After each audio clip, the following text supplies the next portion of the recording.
was that hunk of cheese that was in between there that could explain the entire weight problem he had. Or maybe not too. Okay. So you're saying also that then men who are drinking the dairy products or eating the dairy products there's an implication for their own hormone levels and their own sort of sperm counts, etc. Okay, well, does that pan out with observation? Is there any evidence for this that drinking milk as a man will reduce your sperm count?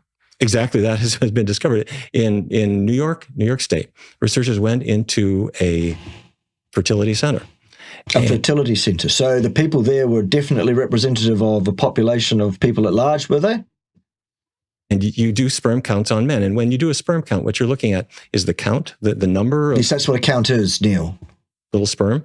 You also look at their morphology, meaning their shape. Yes. And their motility, meaning... Yes, how much they wiggle around. Are they swimming straight? And what they have shown in at least 2 studies that I'm aware of, that men who consume the most cheese... You mean who report that's what they do? Because that's not the same thing as what they actually do, Neil, is it?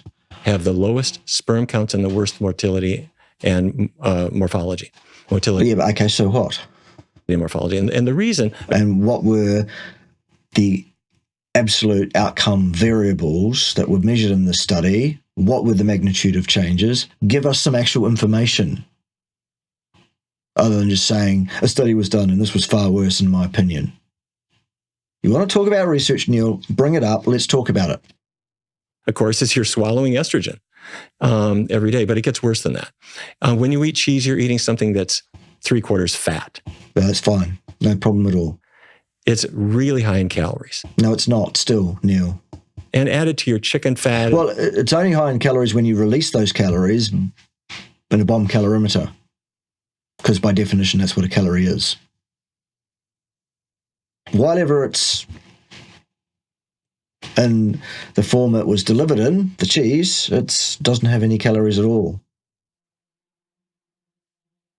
And beef fat and the fat that people get all over the place, you're gaining body weight. And guys are struggling with this and mistakenly blaming carbs and so forth. No, wrong. It's not a mistake. We've covered this already, Neil. As you gain body weight, every fat cell in your body is an estrogen factory. What I mean is your testosterone goes into a fat cell and estrogen comes out. You have enzymes called aromatase enzymes that take that testosterone from your bloodstream. Tell us all about testosterone, Neil. And the more body fat you have, the more they are reducing your testosterone because they're converting it to estradiol. Is this in part, in your view, why there's been a decline in testosterone in men over the last couple of decades? Without question.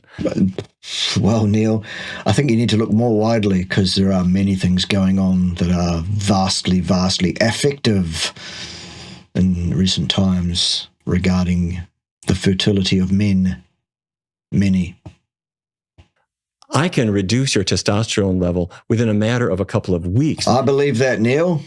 It looks like you're an absolute fucking expert in that regard. That's the one thing that you would be expert in. Just by putting you on a cheesy, meaty diet. The more your body fat... Cheesy, meaty? Does it matter what the rest of it is that's not cheesy? Could it be not meaty and you'd still get the same result? Or did you just want to slag off meat again by conflating it with cheese on this occasion, Neil? That expands, the more your testosterone level is neutralized. And it gets worse. Because there's estrogen in the dairy itself, that adds to the estrogen your body is now making in your body fat. An animal-based diet is just a recipe for hormone haywire. No, it isn't. It's the exact opposite, in fact, Neil. The exact opposite of what you just said is, in fact, apparently, clearly, patently true. You know, I have to ask about the carnivore diet, which is, you know, I've had guests on this podcast that weren't health experts or even talking about health or food or nutrition at all, but certain guests, and one in particular. Well, why don't you invite someone who absolutely is an expert in that field to come on your channel? Hello. DM me. I'll happily come on and we can talk about the carnivore diet from the perspective of someone who knows what he's talking about. There you go. Easy. Who is on the carnivore diet, because, you know, I also think about Michaela Peterson, who I think is a wonderful person, and she's also on the carnivore diet. She had loads of health complications in her life to the point that I think she was virtually disabled at one point, in bed, couldn't move, lots of pain, lots of problems. And then she went on a carnivore-only diet, which meant that she eats pretty much only steak with salt and pepper, I believe. Don't want to get that wrong. And all of her health problems went away. And when you hear about those stories, you go, Jesus, that's incredibly compelling. I'm not saying that that is the correct diet at all, because I've sat here with enough nutritionists and health experts to know that there's a general consensus that you want as much plants on your plate as you possibly can. Yeah, but that's false. That's their theology that you've bought into. Consensus does not determine factuality. The facts determine factuality. There is no indication that human beings should consume any significant amount of plant materials whatsoever, in fact. No evidence to the contrary exists. The evidence such that it is, from things like physical anthropology, chemical anthropology, comparative anatomy and physiology studies, etc., all tell us the same thing. They all tell us what the appropriate diet for a human being seems to be. And it's not plants. With a little bit of protein. Wrong. False. Seem to be pretty decided that a little bit of sort of... Having decided something doesn't make it a fact, still. Chicken breast isn't a problem.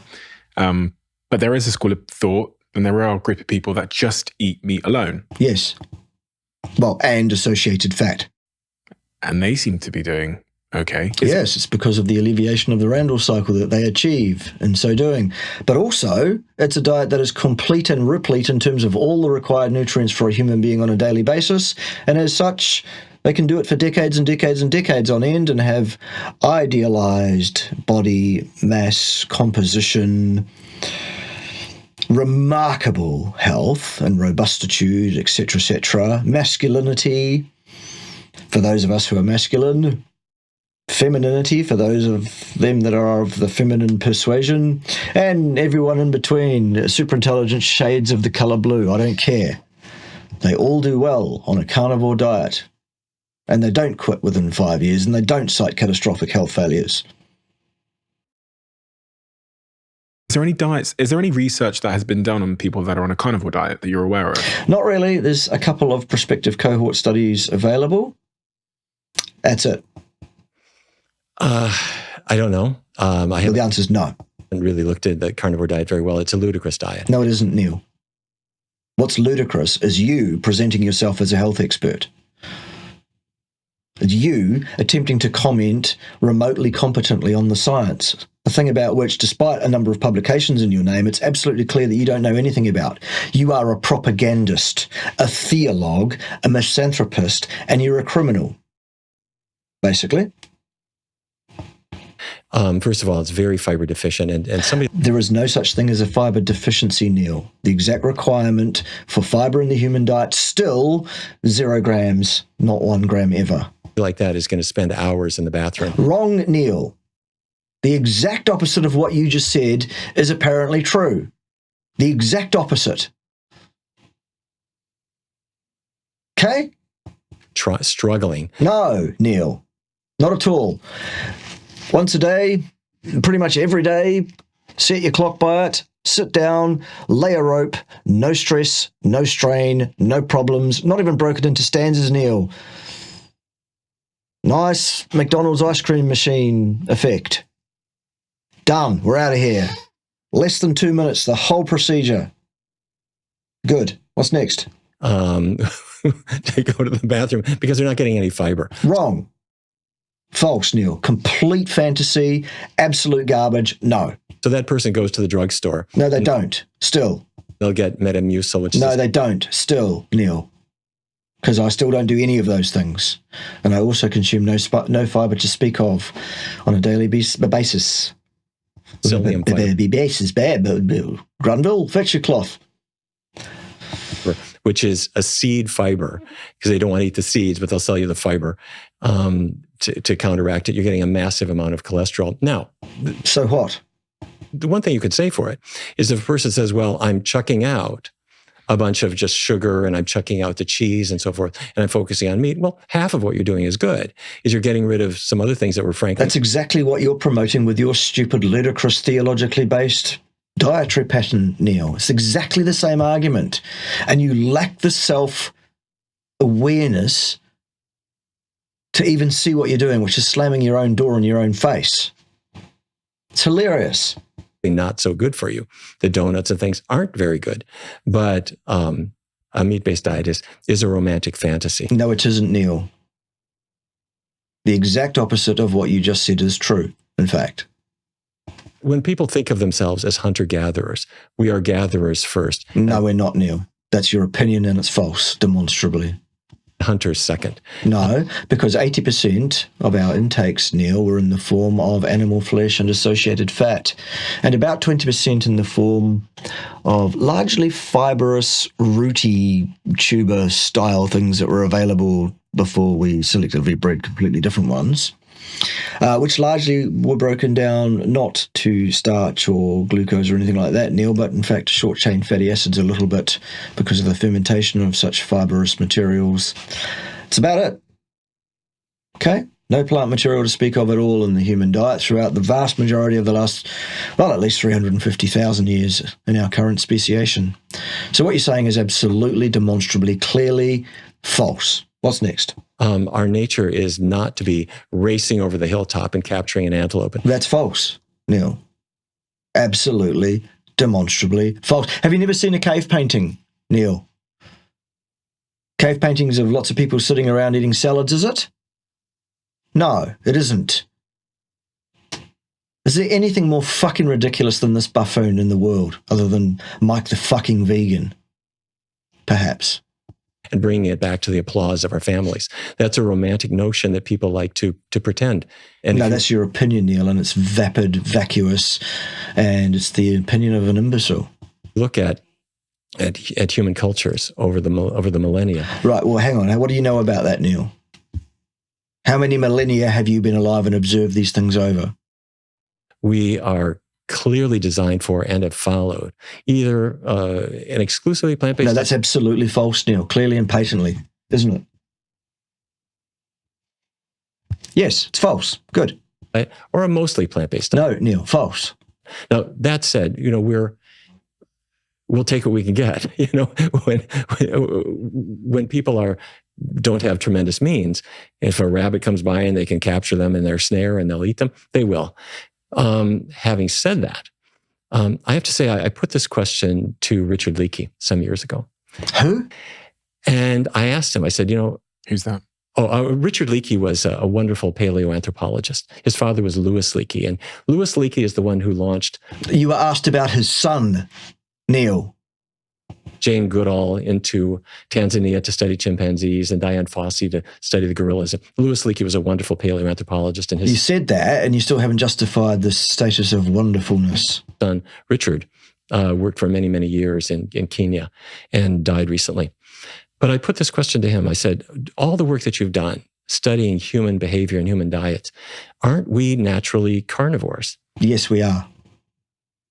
The physical, chemical, anthropology in the form of stable isotope testing, Neil, has established this fact unequivocally. Slam, dunk, end of discussion. Yes, human beings are obligate hyper carnivores, period.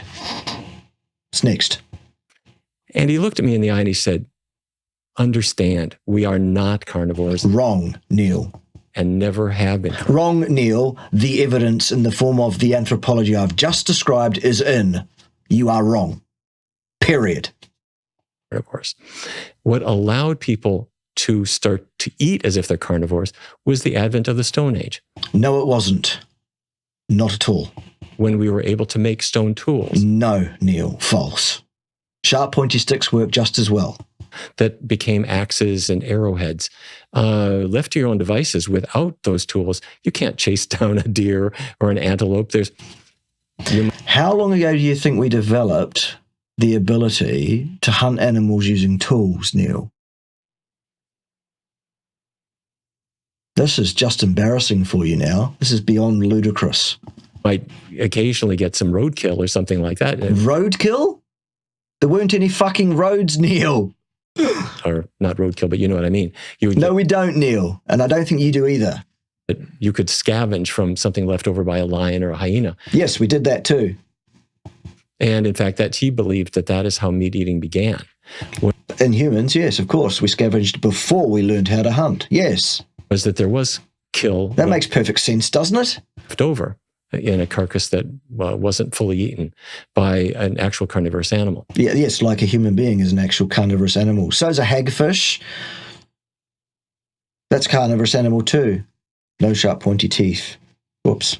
And then once we got fire, Yes. When do you think that was, Neil? which we didn't have When do you think we got hold of fire and worked out that we could control it, Neil? before, once we got fire, now you're on to When, Neil?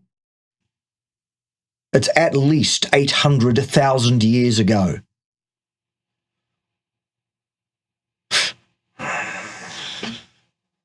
something. Now you can actually make meat, at least over the short term, safe to eat.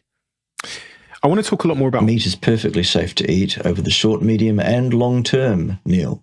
hormones, but just to close off the section about weight So loss. what we just got there on the carnivore diet was a bunch of opinions from you, none of which you supported with a damn scrap of evidence of any kind. Good. What's next? we were talking originally about the blueberries. There's another group of foods which you include in the power foods diet, one of which is and I'm going to get this word wrong, cruciferous vegetables. Yeah, cruciferous vegetables. That's exactly what I said. Say that again? Cruciferous. And what Cruciform, the flower. These are all human inventions, by the way. Well, except for the original wild mustard plant. On broccoli or cauliflower or All the same plant, different ways that it's being cultivated and selectively bred out and all of that kind of stuff. But all of these things that you're talking about here, they all actually are wild mustard. Brussels sprouts. When they're growing, they present this little flower that has kind of a little cross shape in it. So it's called cruciferous. cruciferous? Yeah.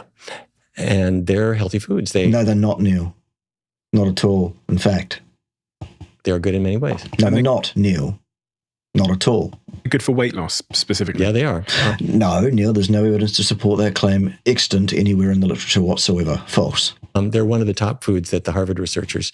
Harvard is a joke, Neil, pretty much these days. Anyone who mentions Harvard and thinks that brings credibility of any kind to what they're about to say next is sadly mistaken. Harvard is a joke. Credibility finished. Done. associated with weight loss. And frankly, it's kind of for a no-brainer reason. They're really high in Now, hang on. Now you're going to make a cause and effect claim again? fiber. A Fiber isn't going to help you with weight loss? cup of broccoli has maybe 5 grams of fiber in it, So what? That's only going to mess up your colonic function. but all of about 50 or 60 calories, It doesn't have any calories at all unless you burn it in a bomb calorimeter still. like none. So it's No, 50 is not none. See how that's quite different number? 50 and none, very different numbers, Neil. very, very filling, very low in calories. So what's in that Jesus Christ. Seriously? category then? Broccoli, cauliflower, cabbage, Brussels sprouts, those kinds of things, right? Yeah, arugula and lots more. Yes. They have a second benefit. No, they don't, Neil. There are no benefits at all. Researchers at Johns Hopkins have been studying them not for weight loss, but for cancer prevention. No. There are no studies that talk about cancer prevention, Neil. And they find that, maybe not surprisingly, people who eat more of these have less No, people who report that. of various forms of cancer. Well, that's not a prevention study then, is it? That's not an experiment. There are no experiments, of course, to underpin your ridiculous, ill-disciplined, inappropriate claim just then. There are no studies on preventing cancer as that relates to any aspect of nutrition, Neil, still. But it turns out that what they do is a surprise. If you eat a couple of servings of broccoli today Good luck with the sulforaphanes. and the same thing tomorrow, then by about the following day, at that same time of day, your liver is making more of what are called phase 2 enzymes. The phase 2 enzymes are there to remove toxins from your body. So if you inhale bus exhaust or some other toxin that's in your body, your liver is there to filter them out and get rid of them. And your liver is more powerful if the cruciferous vegetables were in your diet. Back that up with some evidence, Neil, that is so. Because they cause it to make more of these detoxification enzymes. But there are lots of these. So something that is toxic causes your liver to produce antitoxin enzymes against that toxin that you've eaten. Now somehow it's going to help clear extra toxins from your body, is it, Neil? Oh, fuck. Foods. And some of them are not foods, but they're flavors, like cinnamon.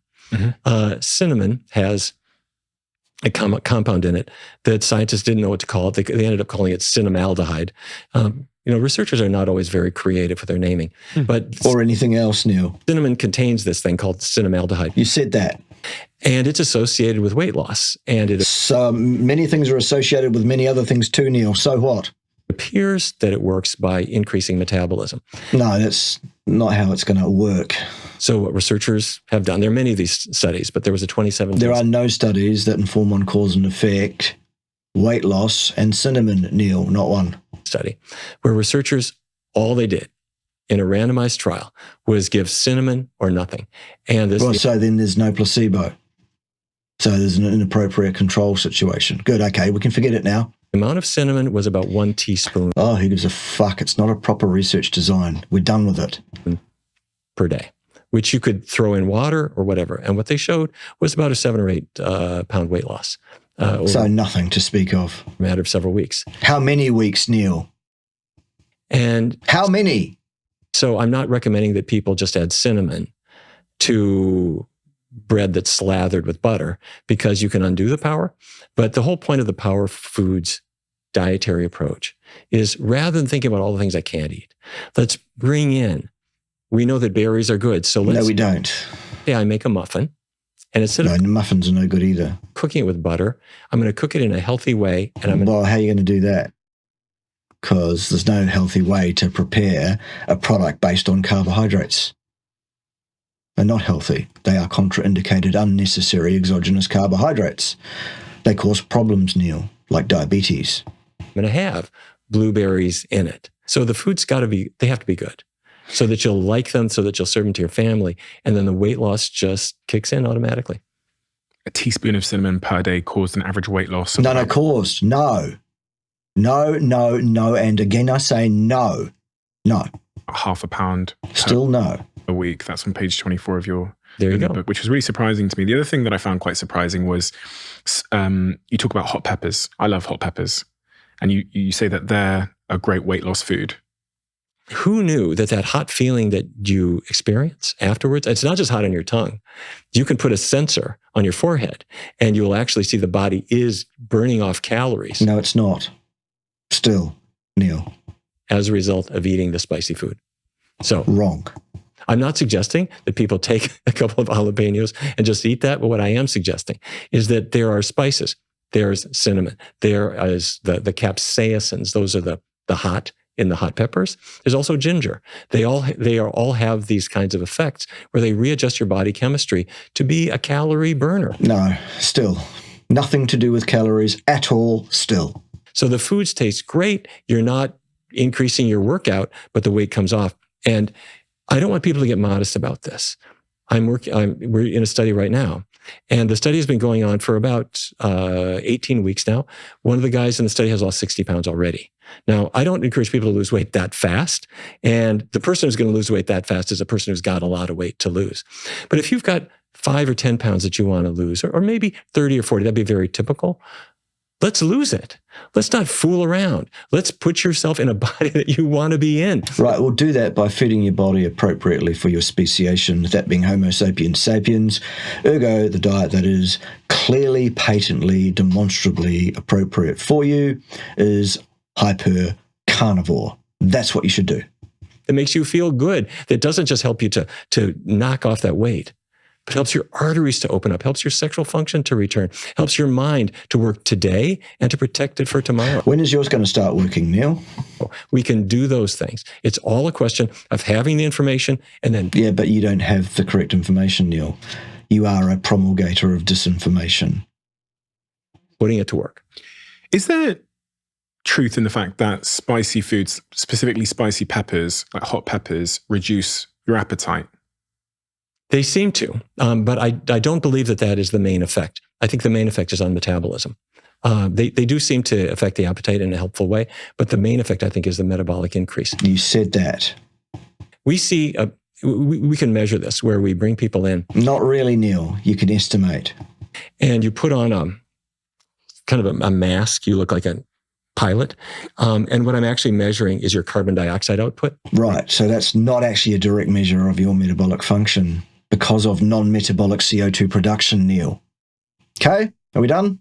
Right. And then your oxygen intake. And that's proportional to your metabolism. It's proportional to how fast you're burning calories. No, you're still not. It's still got nothing whatever to do with calories, Neil. Still.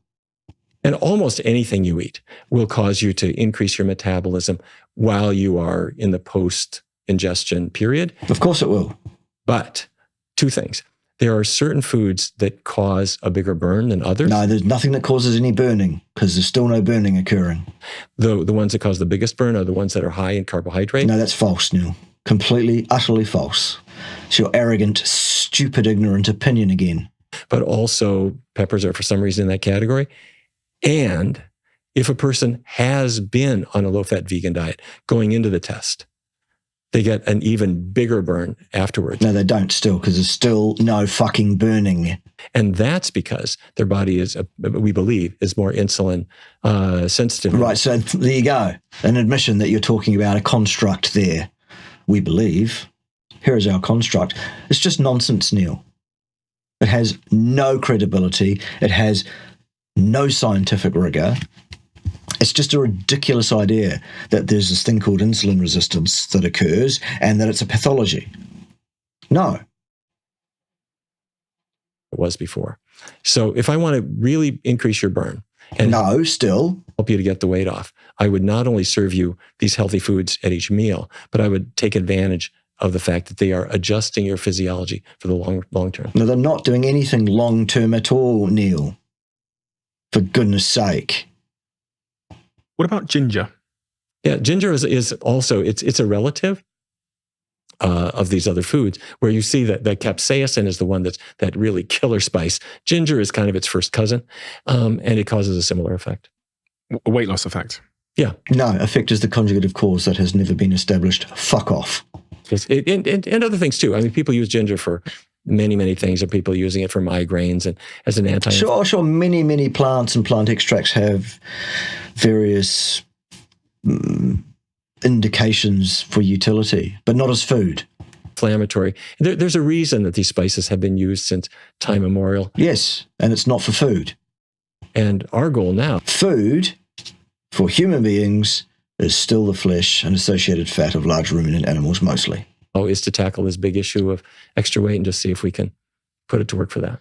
Mangoes, papayas, legumes, green vegetables, orange vegetables are all some of the things included in the Power Foods diet. Well, they shouldn't be. The most controversial of all, though, is eggs. There's nothing controversial about eggs. Yeah. You know, you can come for everything else, but coming for eggs is particularly triggering. You say in the book, eggs are not helpful for your waistline. Rubbish. Well, eggs have lots of issues. No, they don't. It's clear who has a lot of issues, Neil. The first is that it's a cholesterol bomb. Well, so what? So fucking what? And the egg industry would like us to believe that they don't raise cholesterol. They clearly do. Who gives a fuck whether they do or they don't, Neil? Who cares? And we published a review on this where we looked at So an opinion piece. every study ever done on eggs, and they clearly raise cholesterol. So what? Even if you were correct, so fucking what? And even the studies done by the egg industry do show this. So what? Although their interpretation is different. If the studies were funded by the egg industry, they'll say, well, it increased cholesterol, but not significantly. So what? Or something like that. But they clearly do. And that's for a reason. Still so what? That an egg, when an egg is laid, that egg doesn't call out for room service. So now you've left the building. You've said cholesterol, though, and now you've fucking left the building, Neil, again. Jesus H. Christ. That chicken developing inside. Oh, my God. The chicken developing inside the egg?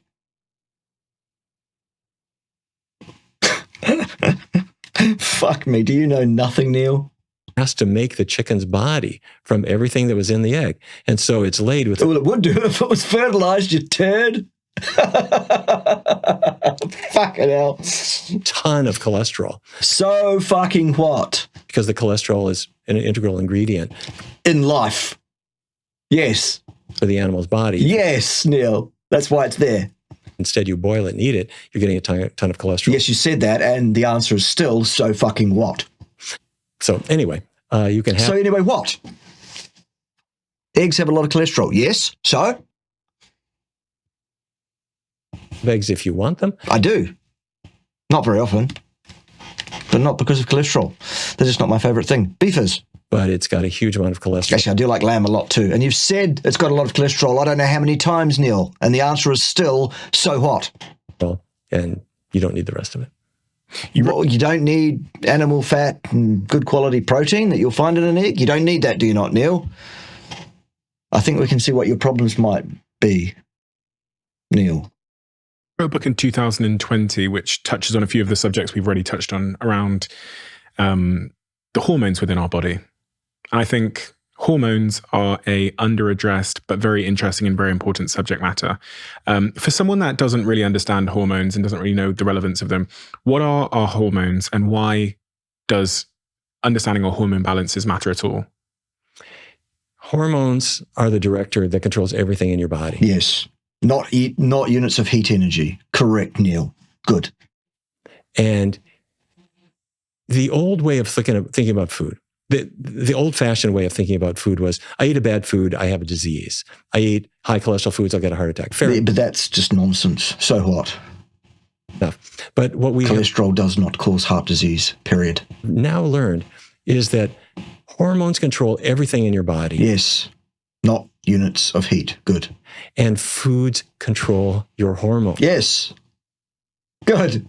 Hormones are directions. They're letters. They're messages that go from one part of the body where they're made to another part of the body where they tell it what to do. And if we're just eating foods without any understanding of what that's doing to those hormones, then you're a victim. Yes, Neil. As you've been saying. Yes. Of everything that's in your diet. Yes, Neil. Again, anyone wanting to follow Neil in his dietary approach, form an orderly queue. I was sitting at my desk one day. A young woman called me up. That must have been exciting for you.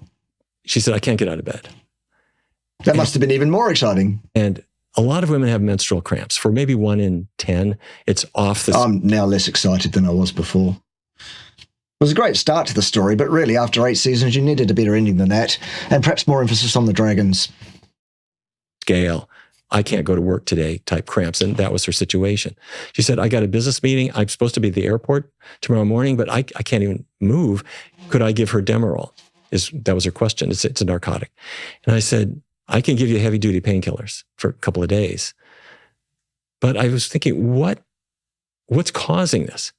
And I It's often a hormonal problem. started to realize that there was a very good chance that she had too much estrogen in her blood. The estrogen every month thickens the lining of the uterus in a woman's body in anticipation of pregnancy. Notice that, boys and girls? Where do we find a uterus? In a woman's body. Good. And that endometrial lining, if there's too much estrogen, it thickens up too much. And then with the menstrual flow, it breaks apart and it releases these maladjusted chemicals called prostaglandins. They're maladjusted, are they? Are they having to go away and rethink their lives, Neil, these prostaglandins? Or are they produced by the body for a reason, do you think? Not actually having an opinion about their lives to speak of at all, let alone being maladjusted, perhaps. That cause the cramping. So I started thinking, wait a minute, let's reduce her estrogen. Let's change her hormones. How are we going to do that? As luck would have it, researchers at Tufts University in Boston had done a study. Oh, for fuck's sake. They brought in a group of women, 48 women. 48 women, okay. How old were they? They put them on a How old were these women? metabolic ward. They locked the door. They prepared. Oh, they did do that. For how long? the food. They gave them diets for 8 to 10 weeks. 8 to 10 weeks in a metabolic ward lock-in. How'd they get that past ethics, Neil? Interesting. Either cutting fat. And by the way, if it was 8 or 10, I'm not sure which it was. Let's say it was 10 weeks. That means the study and its findings are only valid as a forward projection for 10 weeks. Not 11 weeks, not 11 years, not 111 years, 10 weeks. So what's the value of this? Increasing fiber or doing both at the same time. And what they found was amazing. The more you cut fat, the more estrogen levels came down to a more normal level. Well, what's normal, Neil? I wish I was normal, just the same as you.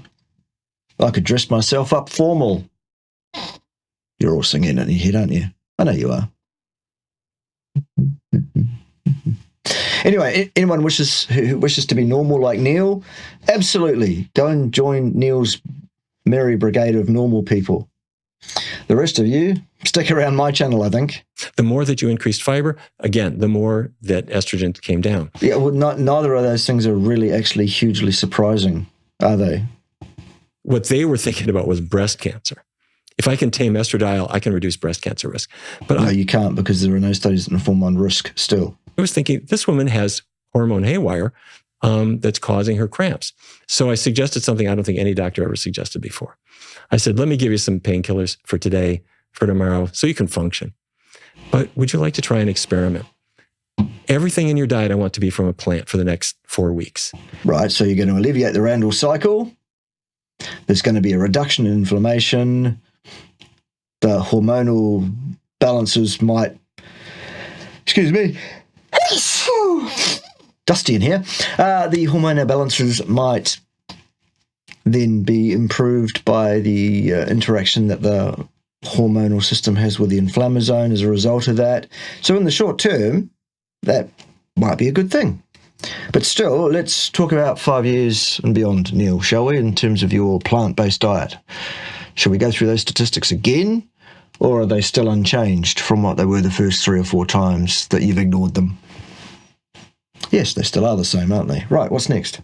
And keep oils really low. What am I doing? I'm making sure she gets max fiber, minimum fat. It's nothing to do with the fiber. The fiber is just a artifact of changing the diet in the way that you've described a person should in that situation. What you will be doing, however, is probably counteracting yourself, at least partially, by the fact that that diet will jam up the colon and mess up its function at some point. Anyway, that's for another day, I'm sure. She called me back 4 weeks later. She said, Dr. Barnard, I got my period today. Nothing.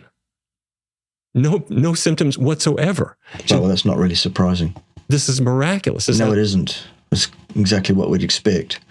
However, it fails to appreciate the gravity of the poor decision-making around a plant-based diet and its long-term ramifications.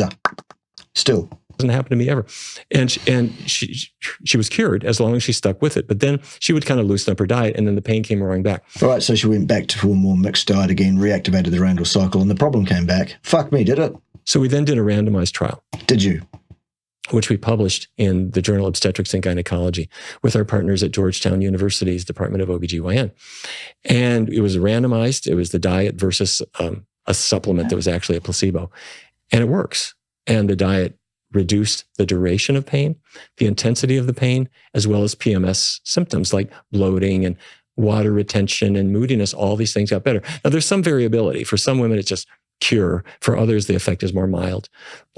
But then we started to realize, wait a minute, how about menopause, where a woman has hot flashes that are driving her crazy? You can change that whole scenario dramatically. Exactly the same argument. With food.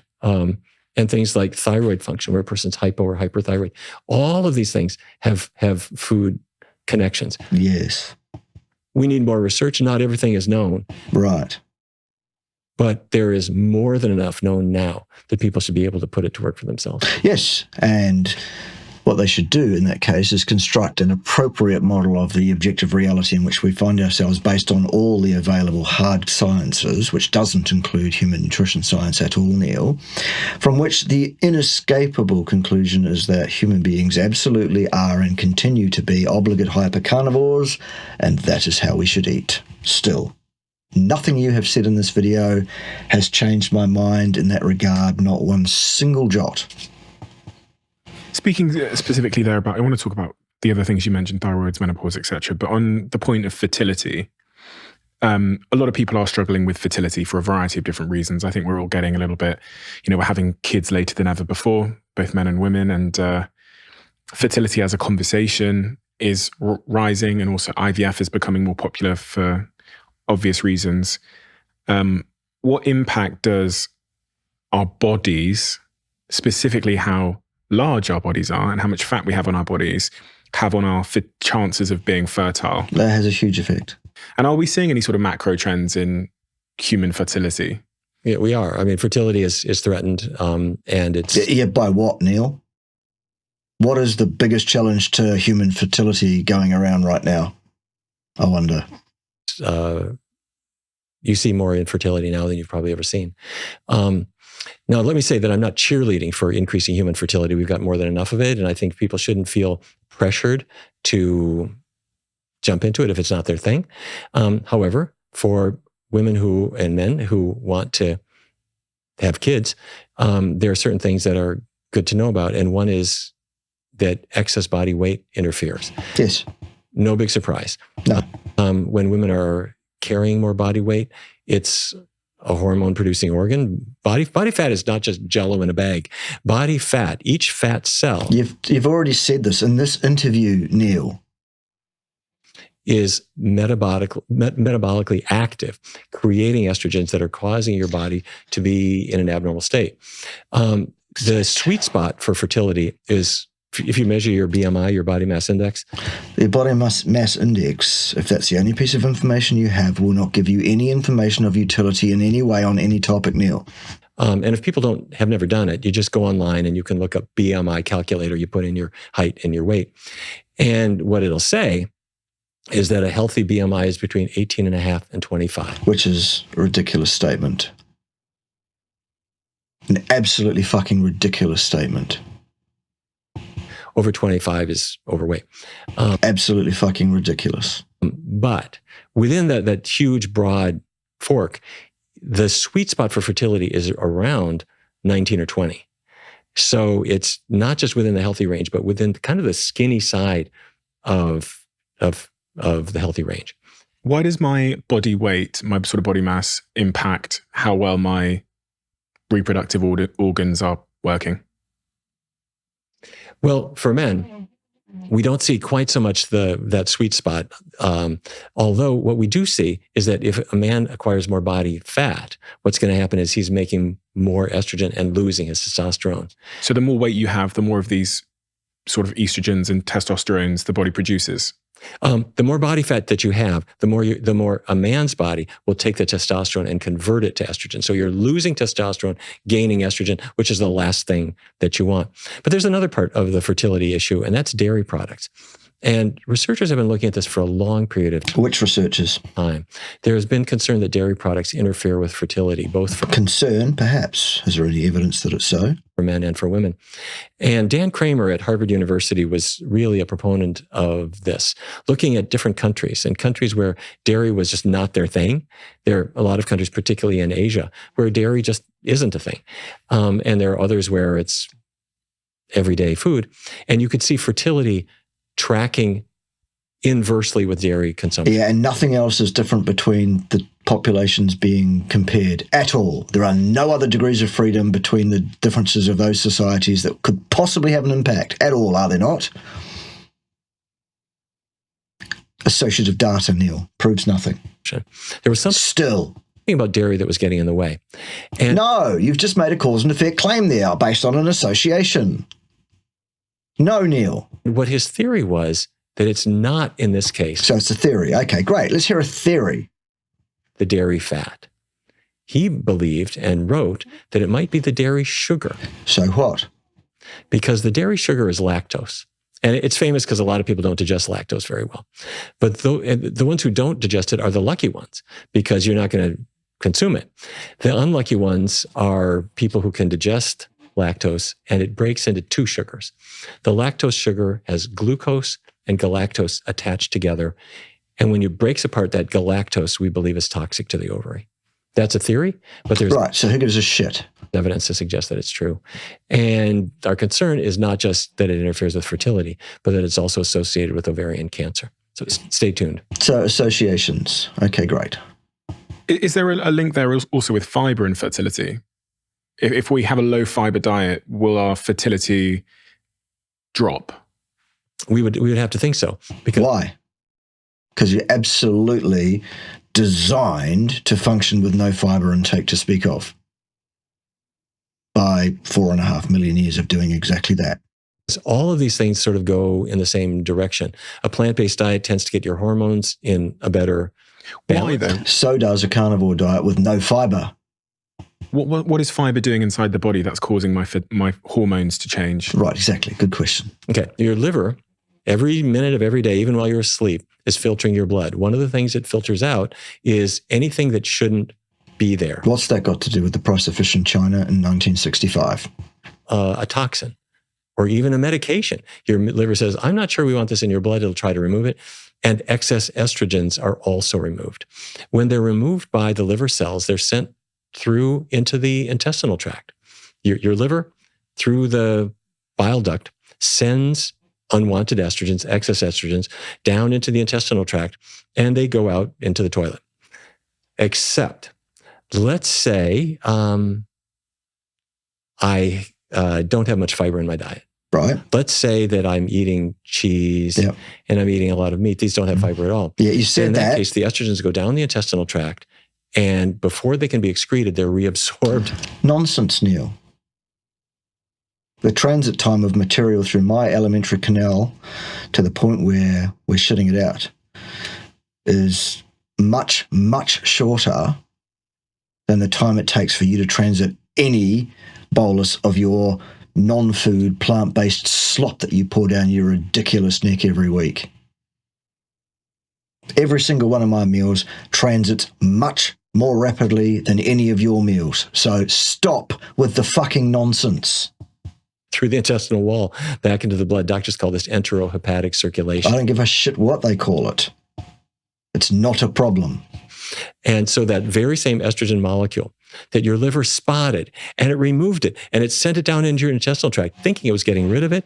It went through the intestinal wall back into the blood. You've already said this, and it was still stupid the first time. And ended up at the liver. Because there wasn't enough fiber. Because No. there's not enough fiber. No. If you have fiber in your diet, the fiber grabs those estrogen molecules and it carries them out with the waste. Okay, so this is my conclusion. And if you don't have fiber in your diet, you shit them out anyway, those that need shitting out. You will only reabsorb something through your intestinal wall if your body deems you need it. Fucking idiot. Here, just to make sure I'm perfectly clear. If I have a lot of excess fat on my body, that means that I'm going to be producing more, if I'm a woman, I'm going to be producing a lot of more estrogen. Yes. Because the fat cells produce estrogen. So there's more estrogen being produced. And if I don't have the fiber, that estrogen is going to go into my liver and then it's going to be reabsorbed back into my bloodstream and stay there, increasing my estrogen levels to a point where I'm struggling with fertility. But if I do have a lot of fiber, the fiber will grab that excess estrogen and it will take it out into the toilet. It's a great theory. Awesome story. Once again, though, not nearly enough emphasis on the dragons, and the ending was terrible. Exactly. And you No, just fucking nonsense. Just rubbish from start to finish. hormones, you want to be in balance. Yes. Correct. And the best way to do that is to feed your body the appropriate fuel for your body. Still, the muscle meat and associated fat of large ruminants mostly. Not too little, not too much. Hormones will kill you. Thyroid hormone. All of these things can ultimately be fatal if they're in too high an amount or too low of an amount. What's a thyroid? The thyroid is this little Clark Jesus Christ, seriously? Kent at the base of your neck. Yeah. You can barely feel that it's there, but the thyroid gland makes thyroid hormone, which gives you energy. I don't know, Neil. Yours is probably quite palpable. And if it's not working, you know it. You get out of bed in the morning, you look in the mirror and you say, I just don't look right. My energy's not good. There's something wrong with my hair. My skin doesn't feel right. And a lot of people are low in thyroid. I've heard that phrase before a few times, underactive thyroid. Does that just mean that the thyroid's not producing enough thyroid hormone? Exactly. It's not making enough. And there are two reasons for it. The first reason is that you can't make one molecule of thyroid hormone if you don't have iodine in your diet. And iodine is an element that's in the earth, it's in seaweeds, it's in a number of things like that. But you may not be consuming it. Now, luckily, there is iodide added to salt. So your average person in most countries gets iodine in that from that source. And people who live in Japan and countries where they eat sea vegetables a lot get huge amounts of iodine. But if you're low in iodine, you can't make thyroid hormone. The bigger reason, though, here in the US is antibodies. That your body makes antibodies to kill bacteria or to kill viruses. Your white blood cells make these antibodies, which are protein torpedoes. Or if you've got an autoimmune dysfunction, then antibodies are developed against your own tissues and you start to attack yourself. It's usually an inflammatory situation, almost invariably underpinned by the intake of inappropriate plant materials. That find that virus and knock it out. But for some reason, your white blood cells will make antibodies that attack you. And they attack your thyroid gland. And they stop it from working. Yes. Why would that occur? And autoimmune conditions there are many of them. Rheumatoid arthritis is antibodies are attacking the lining of your joints. And what we believe is happening is that something entered your body and triggered that antibody release. Yes. Those crafty plants putting those things in their tissues to kill us, to discourage us from eating them and shit. And that something could be a dietary protein, like dairy proteins. Or more likely, something you're going to get from a plant. Or meat. Or more likely, something you're going to get from a plant, because we have 4.5 million years of meat eating under our belts already, Neil, remember? Now, no one has ever done a study to this point to see if a plant-based diet could reverse hypothyroidism. But we have evidence that they should. No, you don't. Because first of all, in the Adventist Health Study... right, tell us all about that. They brought in 60, 70,000 people. No, they didn't bring anybody in at all, in fact.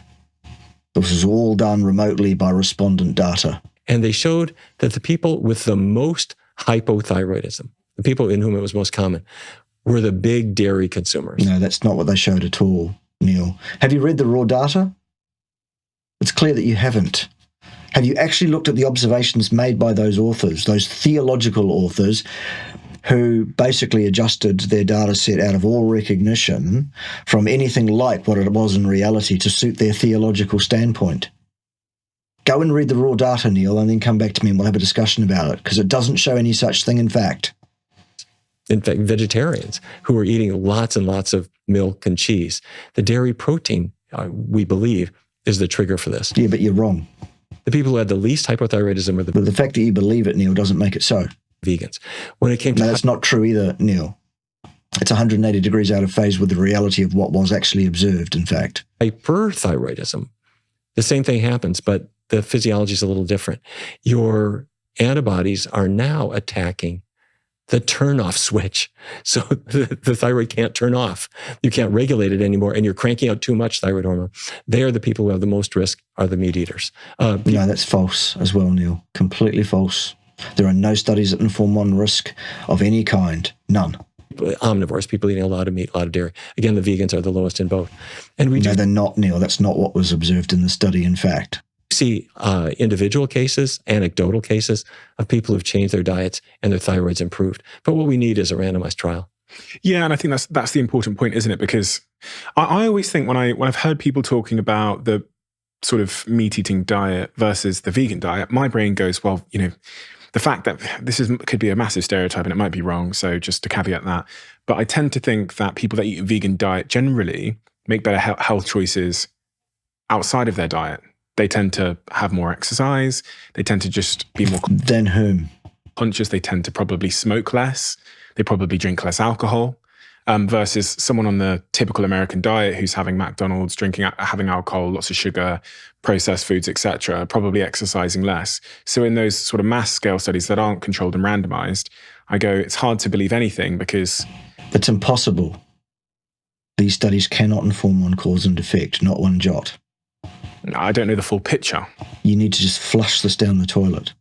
This is hypothesis generating pilot work, this epidemiology, nothing more in health science. That's its place. We saw this particularly when we looked at intelligence testing in kids. The kids who are raised on plant-based diets score much higher on intellectual testing. Than whom? Than whom? I believe that in those kids, it's probably an artifact that they're raised by parents who are very well educated. No, they're not. Clearly, any parent that would eat a vegan diet, much less impose one upon a child, is not well educated, Neil. They're giving their kids every opportunity, and so they're using a plant-based diet for the kid because they think it's the best. Well, go and report those people to any of the social security care agencies anywhere in any reasonable westernized country in the world. Report some parents that are feeding a kid nothing but plants and see what happens, Neil. See what happens. Best thing. However, the answer to this is to do a randomized trial, because when you bring in people who are all eating a junk food diet, and then you can randomly assign some people to a control group and others to a specific dietary intervention, then you're taking people who have been eating the same kind of diet, but what you're changing is the foods that they're eating. And let me be clear. That'd be great, Neil, if you could manage that at any stage. Away from animal products is always a good idea. No, it's not, Neil. That's clearly false. That's clearly ridiculous. That's clearly the statement of an imbecile. However, when you pick and choose what's left, there's a big difference between a bowl of blueberries and a plate of chips. Fuck me, is there? So what we want to, it's always a good idea to go away from the animal products. But no, it isn't. Still. To bring in the best of what's left. And if we choose the foods the right way, we can knock off that weight we've wanted to knock off, and we can really reclaim our health in a good way. No, you can't, because still the statistics on what happens to people who try to be vegan are unchanged by your ridiculous theological nonsense that you've spouted forth today, Neil, as usual. The key to growing a business is making sure that it's scalable. Right. So there we have it. That's more than enough Neil Barnard for several lifetimes. I'll break this one up into probably 3 hour-long videos to post during the week. What a lot of rubbish from start to finish. What an absolute excremental pile of turd there from Neil Barnard. Not a single scrap of science whatsoever.